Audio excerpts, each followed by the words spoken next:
Nosy, faritra amin'ny ilany atsimony Madagasikara, misy distrika 3 sy commune miisa 220, manana velaran-tany mirefy 1,704 kilometatra tora-droa. Toeram-pizahan-tany betsaka tora-pasika sy valan-javaboary, toerana mahavokatra misy arenan-dranomasina. Faritra tsy dia be mponina loatra izy, 9 ka hatramin'ny 12 olona isaky ny kilometatra tora-droa, kanefa manana tany tsy fahaiza mamaky teny sy manoratra ary mikajy, manakaiky ny 750.2 isanjato, tafakatra ho 420.4 isanjato any ambanivohitra, raha araka amin'ny 30.4 isanjato eny andrenivohitra. Isan'ny toerana voasokajy ho faritra tena mena ny ilany atsinanana amin'ny faritra Nosy, ary tena nanjakany ny asandahalo. Noho ny fampandritany notariny kapiteny Faneva ny taona 2014, ny anlamina ny tany ary natsangana tamina commune 230 ao amin'ny distrika Namboasary sy Fort-Dauphin ny Jado. Le Jado dia système autodéfense villageoise zany tena marina. Ankoatran'ny maha système autodéfense villageoise anazy dia nameko anarana izy io natao hoe jeunes accommodés de dynamisme organisé. Jeunes, groupe de jeunes izy io, tanora maromaro. Faharoa manaraka an'izay accommodé na ny dynamisme, olona mavitrika fa tsy olo kilemaina sanatria na koa olona tsy havitany hiariny tenany na hiariny fananany miaraka hiady aminay eo, fa iriziny lavolefina amin'ny fomba ny dahalo taloha iny no ny sotomoko hoentina ndray hampandry ny fandriampahalemana. Zay zany izy. De dynamisme organisé satria misy le système discipline anatiny ao. Zay le kalony, misy fitsipipehezanao ka izay mihopefy tsy maintsy anariny. Zay zany mahakasika ny atao hoe Jado.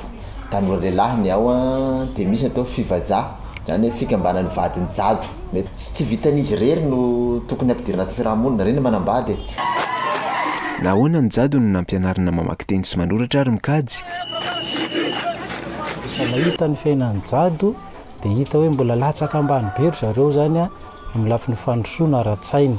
Mbola latsaka ambany be koa izy amin'ny lafin'ny fandrosoana ara-panahy, dia sady mitory ny filazantsara zany izahay amonjena ny fanahany, mezaka koa hampianatra azy mba hampandrosoana ny sain'izy ireo. Dia zao ny ministera ny fanabezam-pirenena no mpiara-miasa faharoa niara-niasa taminay hanatratrarana izay tanjona izay, satria ny mpiara-miasa voalohany dia ny fikambanana Gédéon International izay nanolo tanana nanome testameta vaovao zaraina tamin'ireo Jado. Dia rehefa zaraina an'ireo testameta vaovao zao zareo tsy mahay mamaky teny sy manoratra, dia tapa-kevitra indray zany izay nitady mpiara-miasa hampianatra an'zareo mamaky teny sy manoratra, dia ianareo ministera fanabezam-pirenena nanolo tanana anay. Maromaro ireo toerana misy ny Jado no nanatanterahana ny fampianarana mamaky teny sy manoratra ary mikajy. Raha tsy hitanisa afa-tsy ny tao Ambatoabo 520 kilometatra avy eo Ranompiso, izay miala 250 kilometatra amin'ny Fort-Dauphin. 3 kilometatra avy eo Amboasary no misy an'ny Betoga, Maromby any amin'ny 100 kilometatra miala eo, ary Mitray any Sira kosa any amin'ny 20 kilometatra. Commune Sira manana velaran-tany eo amin'ny 72,000 km², dia manana fokotany 500. Fotom-pivelomana eo amin'ny tontolo ny fambolena sy fipiana. Izay mamasa ny district Namboasary amin'ny resaka vary. Ny commune Maromby ny resaka velaran-tany 861 km tora-droa. Ny toesandro zao amin'izao dia efa miharatsy, tsy ampy zany ny vokatra, tsy ampy zany ny ora. Dia ny fotoana indesy miasa lahateo koa na dia avy koa ny orana indrindrandrindra dia tsy ampy. Dia resaka kibon-tany, resaka mika, zay ny fomba azo andasoan'olo ety zany zay raha vo tsy avy ny orana. Dia rena kibon-tany safira, rehefa io safira moa zavatra par sens regny dia misy fanambinana dia tsy misy koa lahateo koa moa zay tsy ambiny lahateo dia miaritsy haiko amin'ny tsy fahazoan'le vokatra. Isan'ny mpianatra tamin'ireny Bernardin, Jado tao amin'ny fokotany Maromby sy Nesy vadiny izay samy tsy nianatra mihitsy. Nahatonga anazy sy nenasy da nirakandro, satria tsy misy mpirakandro gn'agnomby da nirakandro. Zay sy toka sy ninarako amin'ampadinika anahy. Za taminaha kely anahy teo nena sy fanefa ny ray aman-dreniko problema momba ny fiaignany, zay sy nahatofan'ny fianarako. Fa izazo zao naharaka avao ny ray aman-dreniko mety nahatafita amin'ny fianarako avao. Sy mahay raha sika, tivatka amin'izany mety varsana haheriko aminazy nefa ny raha. Manomboka androany sika da handeha sika hianasa. Zay signy mahasoa anazy. ny ministera ny fanabezam-pirenena no nanome ny fampiofanana amin'ny mpampianatra, ny antoka ny mpampianatra nanome ny fitaovana cahier, stylo, ardoise, goma izay ampiasain'ireo mpianatra ireo. Dia izay fiangonana indray amin'ny alalan'ny SAFEJGM no nanao ny fanentanana andreo jado ireo mba hianatra, mijery ny toerana ianarana, ny fitaovana rehetra ao anatin'ny ianarana. Mahavariana tokoa ny mahita ireo tanora sy olon-dehibe mianatra mamaky teny sy manoratra ary mikajy. Malaza Zatovo Samangarak sila.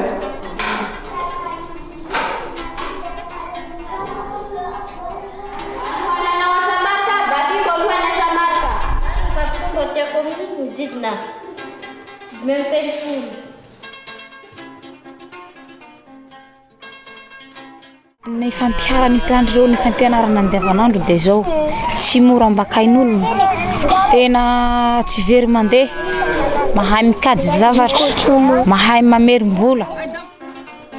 Salama kory madamo. Salama, hotriny ny vary. Dimanjato lay madamo. Telo kapoaky madamo. Telo kapoaky. Bapio ndraiky madamo fa sianty volanao tiky. Zay lay hafa mahavoanao teo zany vily vary taminao teto ho taloha telo kapoaky mbo nampagnapianao ndraiky ny volako. Tsy lay ngambara mahavoanahy amizay hanarô sy mianasy ka mianasy moa. Hafa za taloha ny voaveriverinao madamo fa za amizao fa mianasy. Kuteu araiky fa zao tsy raha nianatsy hahikoty azy. Zaho nianatsy mahay mikoty le fa hikoty azy raha. Roarivo say aly. Roarivo say aly. Le roarivo sy roa aly ty vola famakohon'ny kito. Laha ity kosa izay jado tsy mbola nianatra mihitsy, tsy nahay namaky na dia litera iray tamin'ny baiboly nozaraina, efa mahavaky andin-tsoratra masina. Zaho zany laha tamina hakedy anahy sy nianasy, tena sy ndre lakilasy zao zany sy misako ndray raiky. Fe avy eo amizay ny aho tena nali zany zaho, fa nisy fampianaran'olo ty raha ty fonolaky avao aho. La avy amizay tonga say amizay aho la nazoto amizay zaho hinany ta. Fe mifankazikazy mba fa haiko zaho hinany tao. Azondre mahavenaratagna eo zany fa hoasy misy tegna taratasy alefan'olo lahatagny no fa avatany amtegna zany. Avy amizay tegna sy mahay ino. Asa tegna amizay nihitalia olo eran'io hamaky anazy. Igny amizay zany mahatonga saina aleo zao zaho hianasy aho. Tena niafaka amizay ny aho nampianarin ra berceau aho hinany zao za bo sy mahay fe fa mahay magnorokoroky reny soratra aho hinany zao.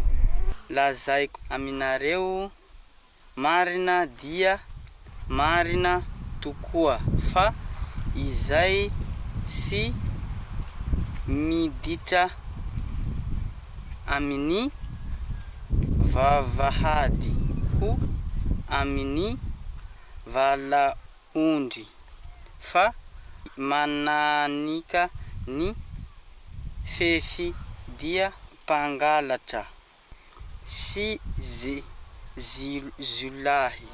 Zaho taloha zany tena ino sy nihaiko ndray raiky fa voanianasy amitika vo zay vo nihaiko aby fa mbara rehetrarehetra zay telefony zao.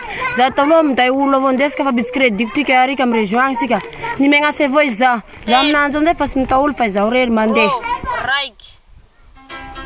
Tao mitray kosa dia niavaka satria efa mahay miteny frantsay ny mpianatra.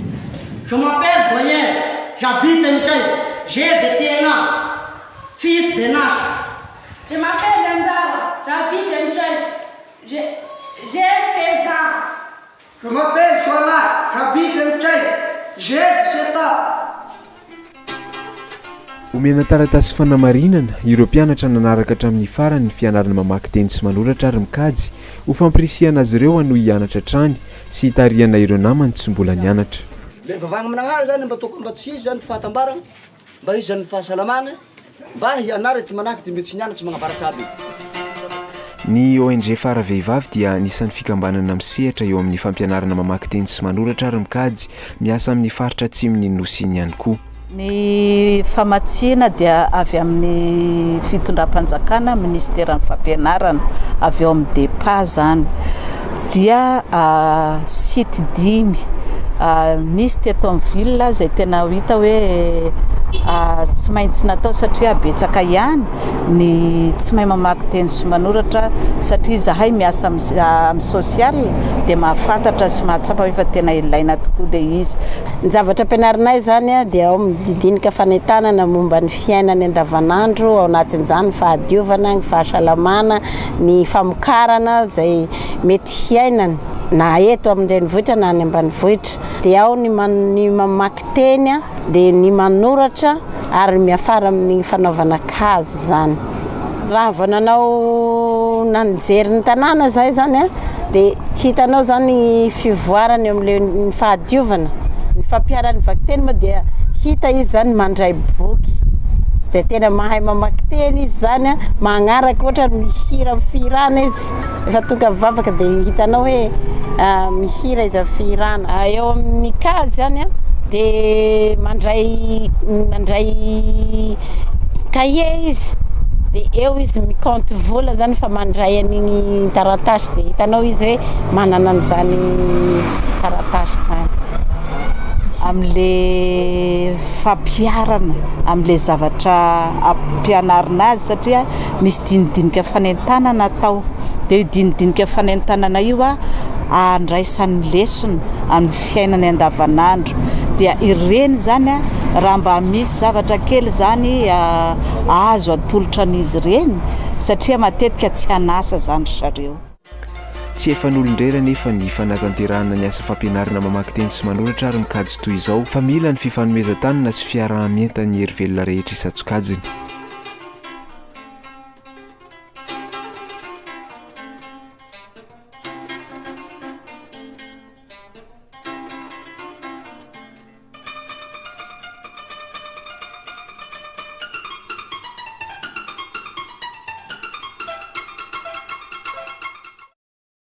Surah